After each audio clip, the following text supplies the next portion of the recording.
ít chọn liệt gì cứ tiên nên cha bây giờ mong nhớ thông can đủ nè thay tem lọt tê mấy cả tê chuột xe khó cha nè cú giang ly trong xe cả nhớ trong cho nên xuyên số tủ nè chắc cái cú giang ly à trong lòng mua cho nhà là giờ theo giờ không nông tôi phai cho tên nhiều giàu theo tên lòng này chỉ nên là sai bây ta tổng mua tên khổng là phai cho tên nhiều giàu nè cho nó giờ giam mì theo tha đi à cho xe cẩn đó nhá học giỏi nhá đấy thì còn ai đã được chưa nào ai chưa được giơ tay nào Thảo phải không Thảo ơi giơ tay nào vâng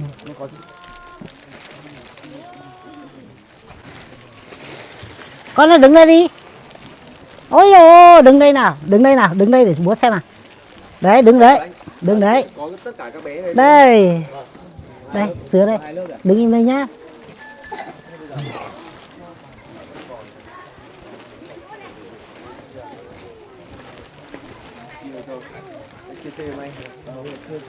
chia cho các bạn nhưng mà các bạn phải có cái túi cơ nhưng mà các bạn cầm này là ấy là tay cầm không được nhỉ phải có cái túi cầm hết được cho mì dầu tao tha tà nè ai tao tha lại nè tao tha nó đau nè cho xe cần đá nè giờ cho xe cần đá cỡ rất chân đá hay tao tha nó đau nó nè nè ô bông rồi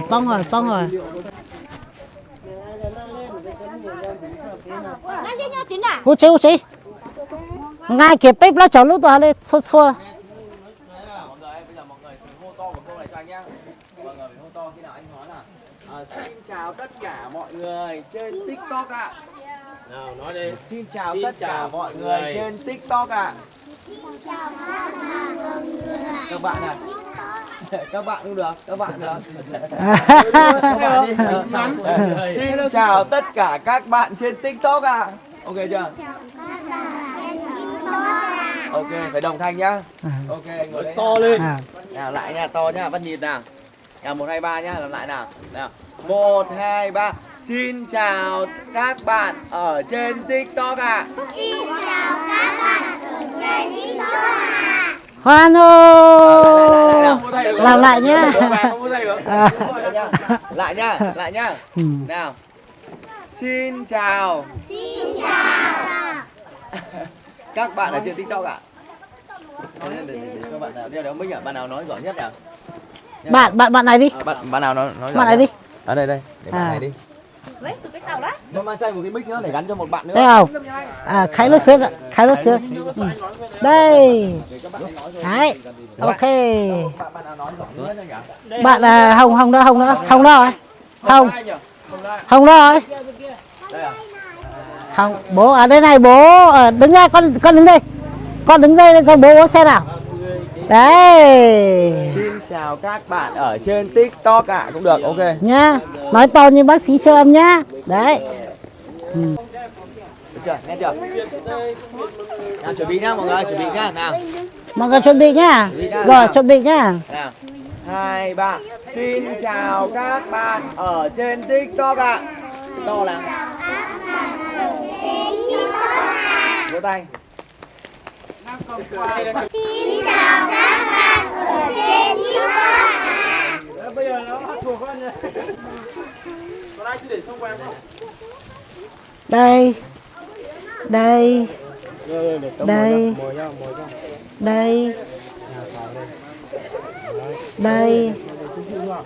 con ở đây phải không được rồi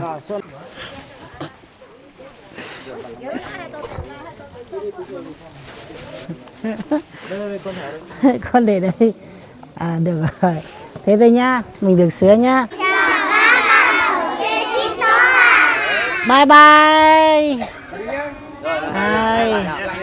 Xin chào các bạn ở trên TikTok ạ.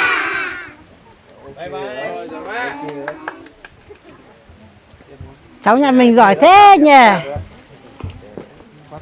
xong là phát nốt quà nhá xong là về nhà nhá đấy thích lắm đấy nhá phát nốt quà xong là về nhà nhá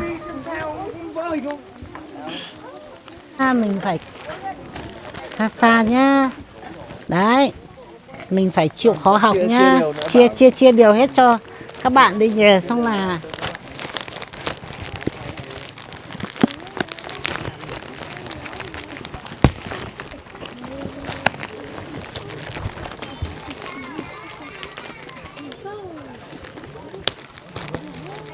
đây mình sẽ chia nhá. Túi đâu rồi? Túi đâu? Cho vào túi nào? Ta tỏ phủa tham nhẹ giáo nào, túi nào? Dạ vâng. Nói to lên nhá. Rồi. Nói to lên. Rồi. Nói to lên. Cháu xin chú. Rồi. Nói to lên nào. Cháu xin chú. Đấy. Nói to lên. Rồi. Nói to lên. Rồi. Nói to lên. Thế. Nói to lên. Rồi. Mình tiếp tục nhá.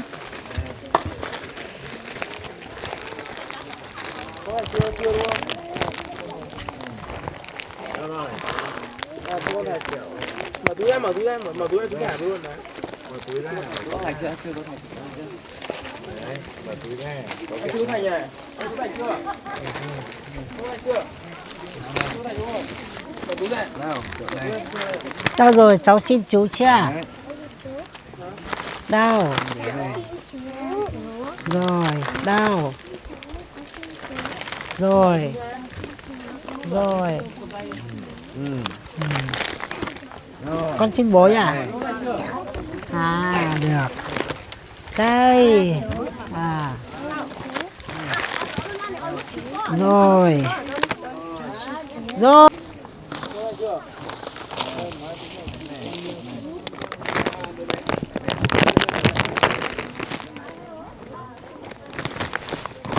Em bé có chưa?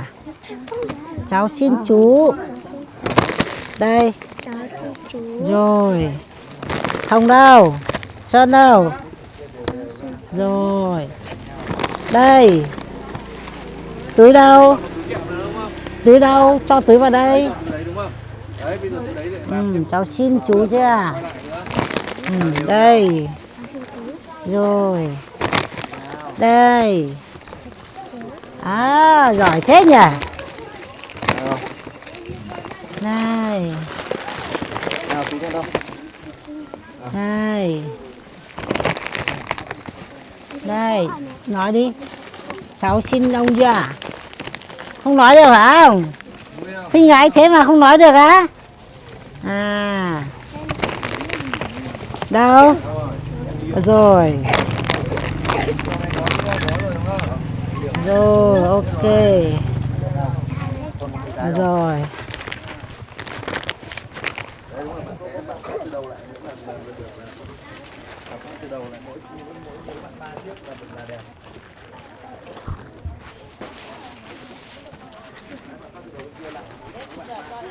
Chu. Đưa coi đúng không? Ô, em bé ở ngoài đây. Em bé đi được rồi. Em bé này nữa này. Đâu, ngoài Cho kia, rồi. ngoài đây lấy cho em bé. May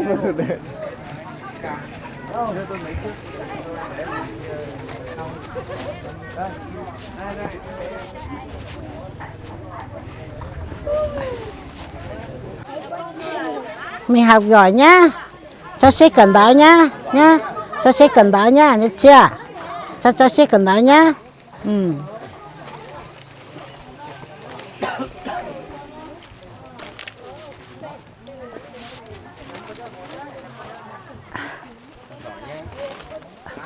Con được nhiều chưa? Con được cái gì chưa? Ô, bye bye các cháu đi về nhà nhỉ. Chào các chú nhá. Bye bye. Rồi, về đi. Bye bye. À. Đi từ từ nhá. Đi từ từ nhá. Mà mua chế nhá. Mà mua chế nhá. Dạ.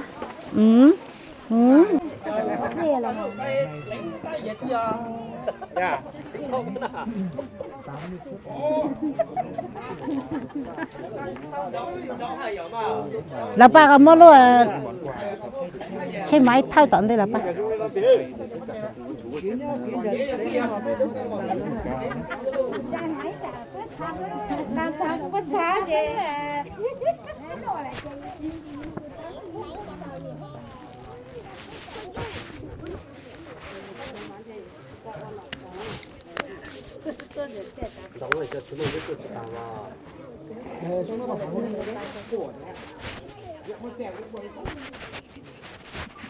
em nói không để nói luôn để biết bắt trao. Nói ở trên À, video. vâng, em nói gì Ok, trên bây giờ- video không? Bây giờ nói, bây giờ anh sẽ nói hộ.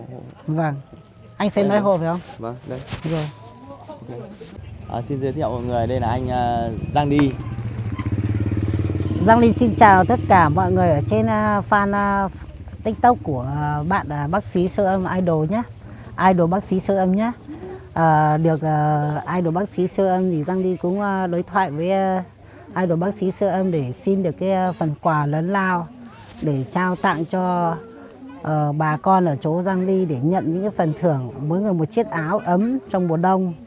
Thì rất là vui mừng khi mà bác sĩ siêu âm đã đến tại Giang Ly đây để trao những cái phần quà của bác sĩ siêu âm từ Hà Nội một chuyến rất là xa xôi lên đây rồi. Thì Giang Ly thì chắc mọi người cũng có thể thấy ở trên mạng nhiều, rất là cảm ơn mọi người nhiều, thì mọi người cũng vào chia sẻ với bác sĩ Idol siêu âm đây rồi. Với lại giúp follow thả tim cho bác sĩ để mọi người có thể thấy những cái thước phim nhiều của bác sĩ dành cái tấm lòng gửi gắm đến cho bà con và những cái hoàn cảnh mạnh đời cái may mắn và kết nối những cái tình yêu thương nhé mọi người nhé. Sau đây thì bác sĩ sẽ cùng Dạ. Giang Ly để trao những cái phần quà để cho bà Dạ vâng. con. Lấy những cái đây là những chiếc áo to. Vâng, mình cứ lấy áo nữ này ra đi. Xong rồi bỏ cái chồng đấy ra. Cái này là áo nam. Áo nam bỏ ra bên này đi. Em bỏ áo nam một chồng ra bên này đi. Đây là áo nữ. Bộ hổ mấy? Hổ là? Hổ mà mua cho con tuần hả? Từ lù mà thả với một cái lù nữa nè. Đây là em ấy. À? Đây là em à? Nữ ở bên trong, cứ lôi bên trong nữa đi. Đấy. Nữ là của túi bóng đúng không? Đấy. Lấy cả cái tẹp nam này ra đi. Bạn hộ cái tẹp đấy ra rồi.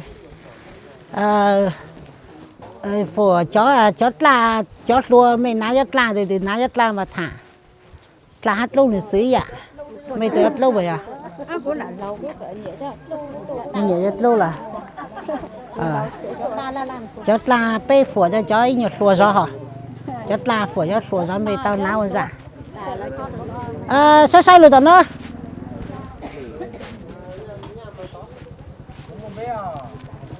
Ôi chá chân mùa.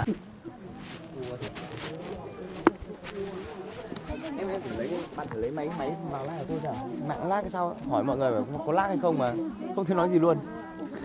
Bạn đang để vào thế à?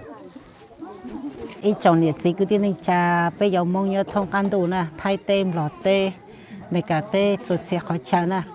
Cú Giang Ly trong xe cả nó lần chọn nhá là phở không giờ cho bê lôi dây lôi giò mong nè. Được rồi. Dạ. Xong là em trao thôi. Vâng, bây giờ trao. Trao Được đúng không? trao cái tẹp áo này đi. Tiếp trước nhá. Còn những cái phần này thì tí mình sẽ Dạ. lưu lại tên sau.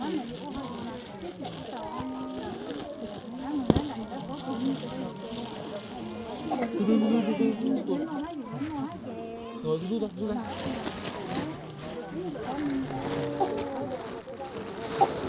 Từ anh ơi, từng ấy một đi.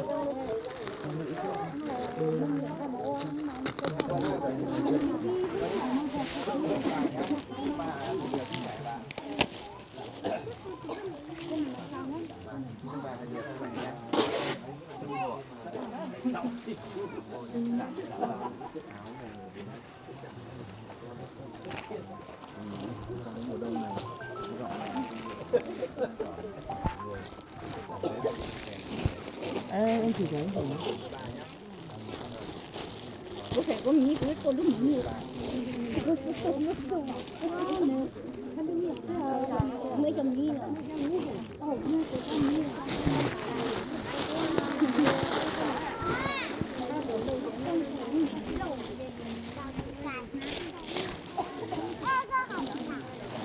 Tháng rồi.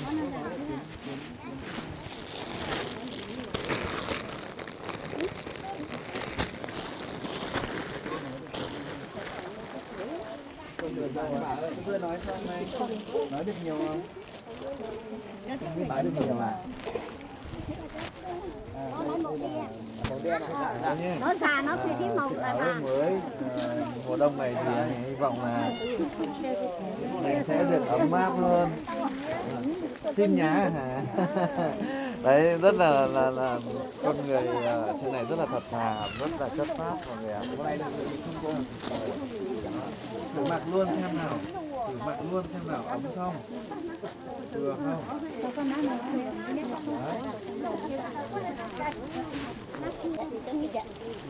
không. Mấy cháu lâu này thì đừng nán cho chua chật Vừa luôn. đẹp luôn. Đấy, ấm đấy. Nó sẽ rất luôn là. À, chật luôn. Có cháu lâu mà. Đỡ không. Mình sang bên này để phát bên này luôn đi.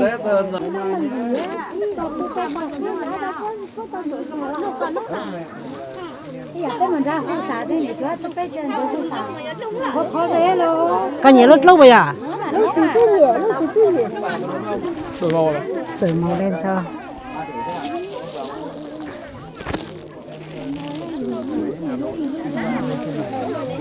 Chưa vẫn còn đâu, phát luôn luôn đi. Toàn là trên này còn. Ở trên này còn, chỗ này lát rồi à? Chúng tôi về.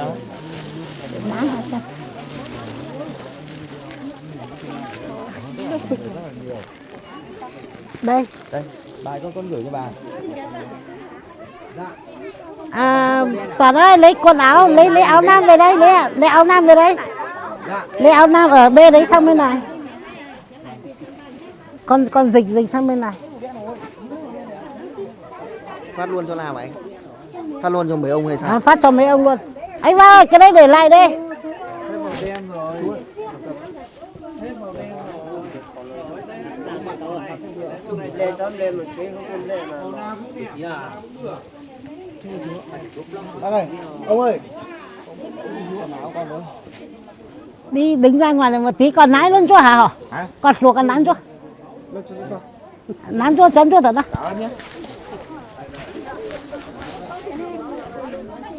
Chú.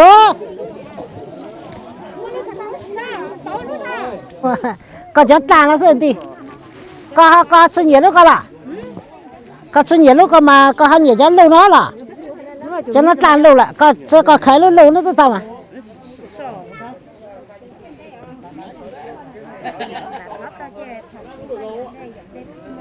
Chứ tao là vì mấy đứa chúng nó chế chứ tao là lâu là rồi sống chua thì được sống à? À. Cầm em mấy cái xanh. À mấy cái lâu mày sống tao nè. Cùng một vài.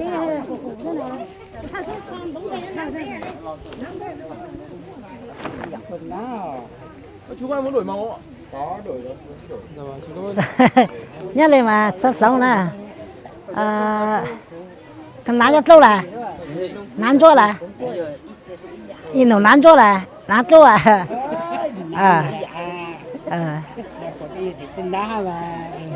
Vừa các ông các chú. Vừa không vừa không vô hổ vừa à. Ná kia mà ná kia nữa đi. Ná hủ sư hủ nó sau sẽ phụ mà cho mi. Có mi con quân đã chào của. À. Số nào hả? Ná đây đây. Mà phóng gió. Sư hủ con sẽ lên đấy. Đây có cái áo đen này, cũng lấy áo đen không? Lấy áo đen không? Không lấy áo này hả?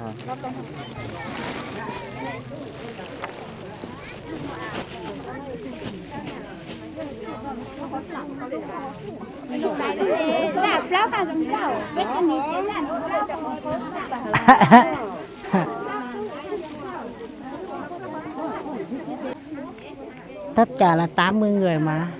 Nhưng mà chỗ này 2, 4, 6, 8, 10, 12, 14, 16, 18, 20, 24, 26, 28, 30. À.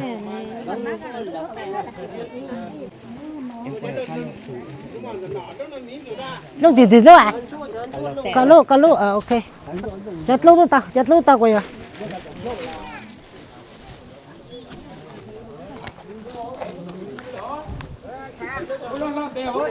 Cắt sữa rồi sao?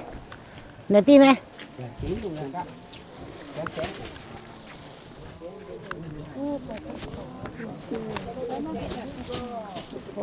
Con ná sẽ phù hủ sữa đấy.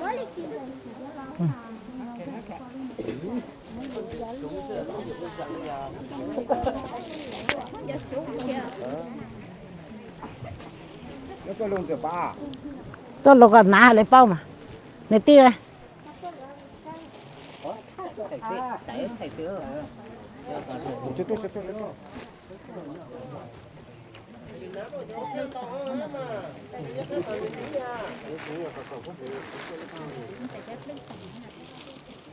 Muốn ná. Hủ là, ble hủ là. Hủ ô.